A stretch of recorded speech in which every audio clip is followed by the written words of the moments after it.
When the governor summoned Paul, Tertullus began to make his case against him. He declared, "Under your leadership, we have experienced substantial peace, and your administration has brought reforms to our nation, always and everywhere, most honorable Felix. We acknowledge this with deep gratitude. I don't want to take up too much of your time, so I ask that you listen with your usual courtesy to our brief statement of the facts. This man was seized by the Jews and was almost killed by him. I was nearby with a unit of soldiers." What am I saying? Nope. Bad. "We have found this man to be a troublemaker who stirs up riots among all the Jews throughout the empire. He's a ringleader of the Nazarene faction and even tried to defile the temple. That's when we arrested him. By examining him yourself, you will be able to verify the charges we're bringing against him."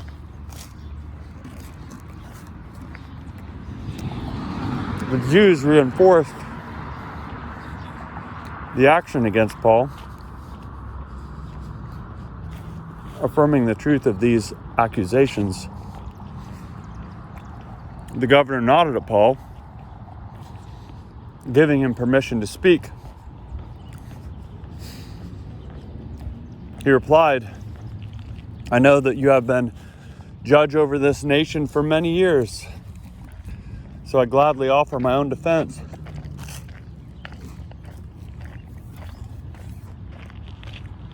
You can verify that I went up to worship in Jerusalem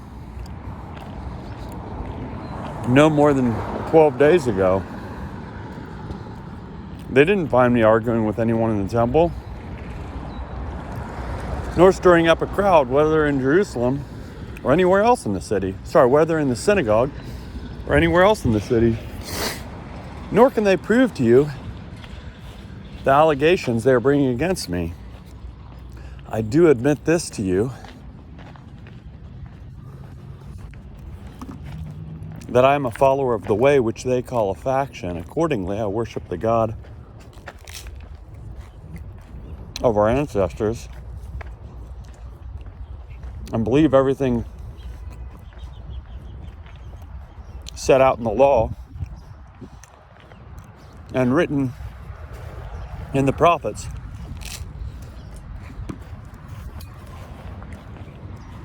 The hope I have in God, I share with my accusers,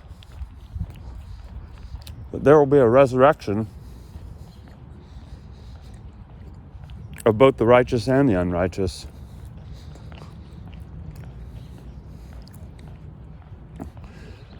On account of this, I have committed myself to maintaining a clear conscience before God and with all people. After an absence of several years, I went up to Jerusalem. I came to Jerusalem to bring gifts for the poor of my nation and to offer sacrifices.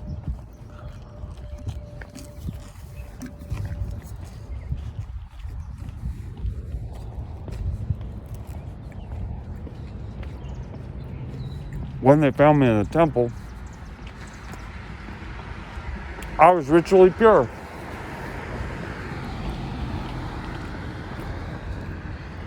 There was no crowd and no disturbance.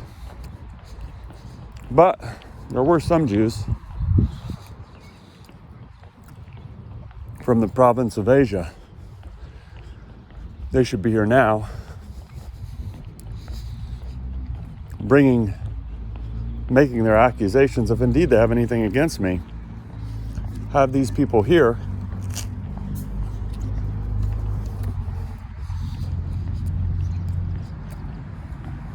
declare what crime they found when I stood before the Jerusalem council.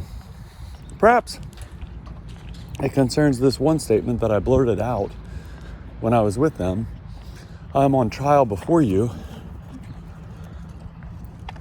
today because of the resurrection of the dead.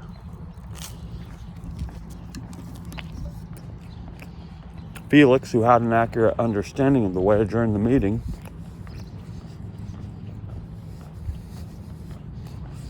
He said, when Lysias the commander arrives, I will decide this case. He arranged for a centurion to guard Paul.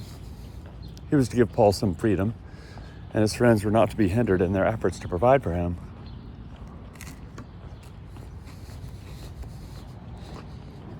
After several days, Felix came with his wife Drusilla, who was Jewish, and summoned Paul.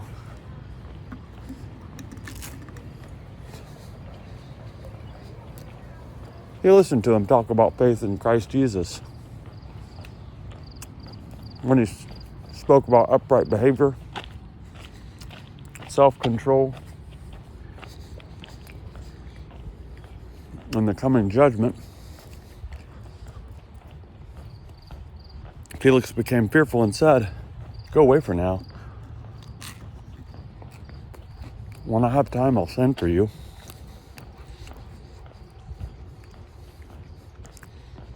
When I have time, I'll send for you.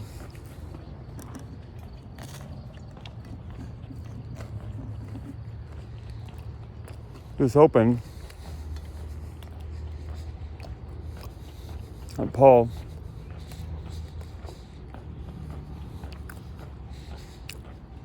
would offer him some money, so he often sent for him and talked with him. When 2 years had passed, Felix was succeeded by Porcius Festus. Since Felix wanted to grant a favor to the Jews, he left Paul in prison.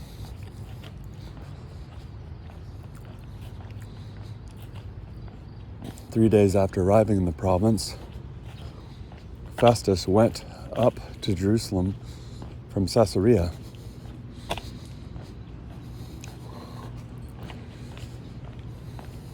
The chief priests and elders presented their case against Paul. Appealing to him, they asked as a favor from Festus that he summon Paul to Jerusalem. They were planning to ambush and kill him along the way. But Felix responded by keeping Paul in Caesarea since he was going to return there very soon himself. "Some of your leaders can come down with me," he said. "If he's done anything wrong, they can bring charges against him."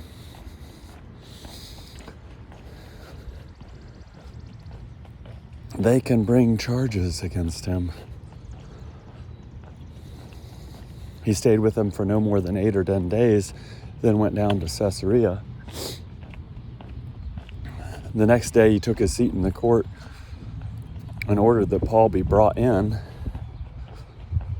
When he arrived, many